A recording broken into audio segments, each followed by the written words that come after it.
be glad. And this is my third Sunday, so I feel comfortable saying welcome to worship. I'm glad to be here, glad that you're here, and it's a good day. So, and I'm glad to see so many of you. I forgot what time it started, and at 10:30 I thought, I'm willing to preach to 4 people. Anyway, it's much better now. Much better now.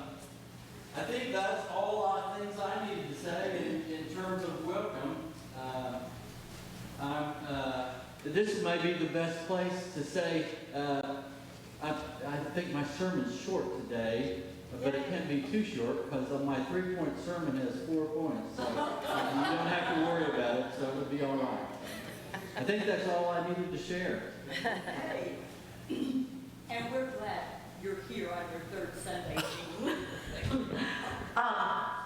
This is the day that the Lord has made, and I am just going to have to tell you that no matter, I have learned this week that no matter what goes on, no matter where you are, no matter what's happening in your life, you can always find something to rejoice about.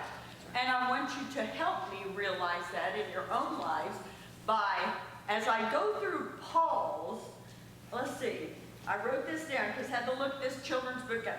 When I go through Paul's very terrible, horrible, no good, very bad week, we found lots to rejoice. So when I say, or when I do this, I want you guys to say, rejoice. Now, let's practice. Okay.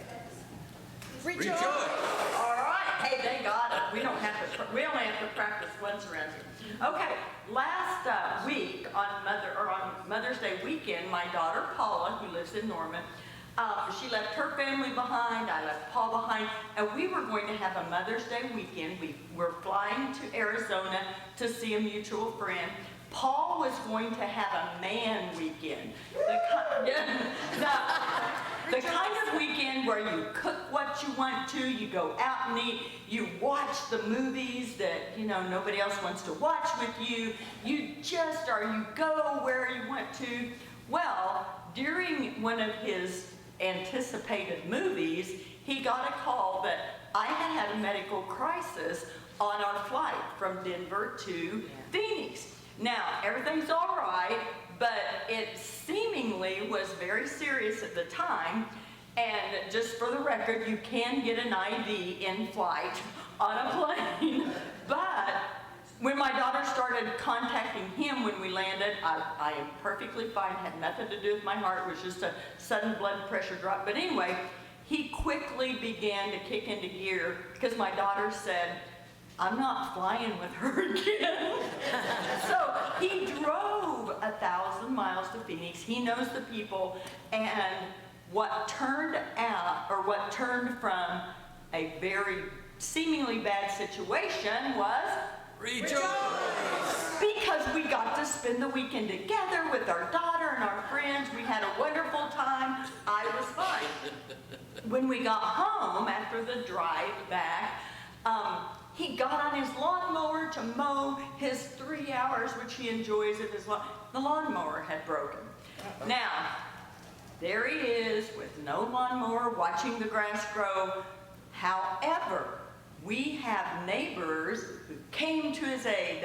One of them loaned him a lawnmower so that he could mow his grass. Another said, use my trailer so you can load it up, take it to the repair person. So what turned from a bad situation, Rejoice! we were rejoicing because we have such wonderful neighbors, just like I know all of you do. Another thing that happened, how many of you watched the NBA playoffs? Because, only Paul. We follow the basketball organization. We especially watch the Thunder, who is not in the playoffs, of course. But anyway, he was so looking forward to this past week because some of his favorite teams were playing. We turned our televisions on when we got home, and something was wrong. It wouldn't fast forward, but anyway, he called DirecTV. They said, do this, do that, do this, until, boom, we had no service. None of our TVs would work, and we were without anything They were supposed to overnight something. It didn't happen. We probably will be without TV for 2 weeks while they get something fixed. So he has had no television for 8 days, but we have spent more time on the patio together. We've listened to music. We spent more time reading. So that's right. So he wasn't rejoicing about that. But my point is, everyone has things that happen and little glitches and obstacles in our lives. And I know that you guys dig deep, you look down, and you come above that with God's help so that you can rejoice over just about anything. Okay, now, if you will take the friendship book. With that 4-point sermon already behind us, there'll be no regular sermon today. So I have rejoice. Points I left out. I have a joy. Oh, okay, Joyce, here we go. Joyce. My granddaughter Cadence is with us, and she's going to stay the summer with us, so we'll get to see a lot more. Oh, yay! I saw you sitting out there. Good for you. And as you pass the friendship books and add your name and your information to that, so we'll have a record of who's here. We do want to share, I know one joy, and Carolyn, I may be taking your thunder away, but John Wheeler, who many of you watched grow up in this church, who has been a minister at Arnett, has been called to be the senior minister at Duncan, First Christian Church, Duncan, Oklahoma. So that is an awesome thing. I know he's a great guy. I know that Carolyn's very proud, and we also know Jay is proud of him. He is very proud at this moment. Any other joys that we have? Yes, My Joe. daughter-in-law handed her last appointment the other day for her checkup to see if the cancer's still gone. It's not come back. Yay. Oh, it hasn't. That's good news, Mark. Yay. Okay. 2 years now. Ah, that's wonderful. Any other joys? We get to go see our son in Austin. Oh, you do? We happen to know your son. That's a good. So this coming week? Yes. Okay, so are you taking Southwest 5077? Southwest back. Okay, well, we'll pray for safe travels and uneventful travels for you all. But yes, tell him hello for us.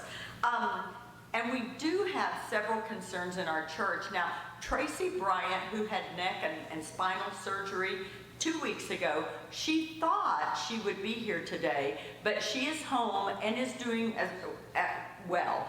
I think better than she expected. So we'll continue to get updates from her. Many of you know Laura Day Hart has been having a lot of health issues. Christy said that she's been in and out of the emergency room over the last week or two with just continuing health issues. So keep not only Laura in your prayers, but the family, because you know they take such good care of Laura, and it's just been a real struggle for them all. Any other concern? Oh, Crystal. Crystal's still not here and is just continuing to recover from her health crisis, so keep their family in your prayers.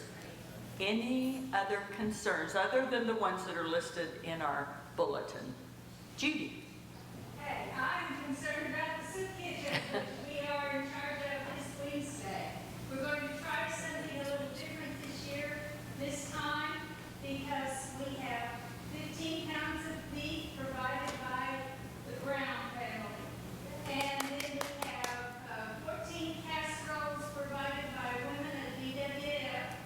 And we're going to feed them a hearty meal of hamburger, hash brown casseroles with green beans and cookies. And we would love for anybody who would like to watch to be on the line to do, greet people. We would love to have you come and watch as we put on this new edition of the soup kitchen. And Okay. rejoice. Rejoice! And it is a joy to serve at the soup kitchen, I will say that. Continuing with announcements, we will have, our board chairman has said, a very, very, very short board meeting directly after church. We're even going to stay in the sanctuary. And you know, we have to have a quorum for it to be official. So if you are on the board, please remain for a very, very short board meeting. Will we do it here or downstairs? We're going to do it right here. Steve said, let's don't even take the time to move. Let's just move it right here. I have the sign-in sheet, and we'll just get going as soon as Jean tells us we can.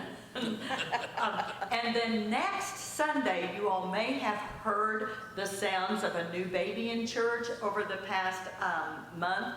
And Jeffrey Daniels, who is a member here, has a friend, Paige, and it's listed in the bulletin, but she had a baby boy, and she has two little boys that are precious that have been in the nursery downstairs, but this little baby boy is in need of things. Next week, we'll have a basket in the foyer, and if you'd like to bring any gift, would be appreciated, I'm sure. Diapers, you know, lotions, whatever. But he is just 1 month old, maybe 5 weeks by now. And we'll collect them. We'll collect them in Sunday school if you're in Sunday school, and then we'll put it in the foyer. And I notified them that we'll just have that to send home with them. So next Sunday, if you can remember, bring a little baby gift. And we do love babies in the church, that's for sure. Also, Stitches of Love is Wednesday. And be sure and keep planning on the bingo that we're going to have June the 8th on Wednesday. It's going to be a fun thing. All you have to do is bring yourself and a white elephant, and we will have a small meal, we'll have fun and fellowship, and you'll go home with someone's treasure. Now we're going to pass the peas. So this is our time to visit with one another.